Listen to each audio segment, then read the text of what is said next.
അമ്മമാരെ സംബന്ധിച്ചിടത്തോളം വളരെയധികം ബുദ്ധിമുട്ടുള്ള വേദനാജനകമായൊരു കാര്യമാണ് കുട്ടികളോട് ചെയ്യുന്ന ഒരമ്മമാരും ചെയ്യാതിരിക്കില്ല. കാരണം വേദനിപ്പിക്കുന്നതാണെങ്കിലും പല്ല് പറിച്ചെടുക്കുക, ടൂത്ത് ഫയറി എന്താ പറയണതെന്നറിയാമോ? ഒരു നുണ പറഞ്ഞിട്ടാണ് പിള്ളേരെ സമ്മതിപ്പിക്കുന്നത്. Yes, you please allow me to pull out your milk tooth എന്നാണ് പറയുന്നത്. And let's keep it on this table ചെറിയൊരു സ്റ്റൂളുണ്ട് അവിടെ കീപ്പ് ചെയ്യുക. ലെറ്റസ് കീപ്പ് ഇറ്റ് എന്നിട്ട് കവർ ചെയ്തിട്ട് മൂടി വെക്കും. Tomorrow morning when you wake up you see a coin inside that left by this tooth fairy. രാത്രി ടൂത്ത് ഫെയറി വന്നിട്ട് മാലാക വരും, പല്ലിൻ്റെ മാലാക വന്ന് നിനക്ക് വേണ്ടിയിട്ടുള്ള ഒരു കൊച്ചു കോയിൻ അവിടെ വെച്ചിട്ട് പോകും. കൊച്ചു സമ്മതിക്കും, വേദന സഹിച്ചാണെങ്കിലും അമ്മമാരും.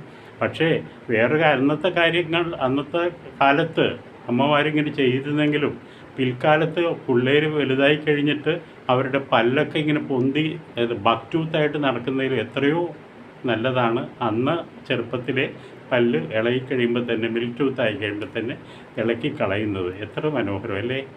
അതിന് നുണ പറയുന്ന ടൂത്ത് ഫെയറി വന്നിട്ട് കോയിൻ വെച്ചിട്ട് പോകുമത്രേ.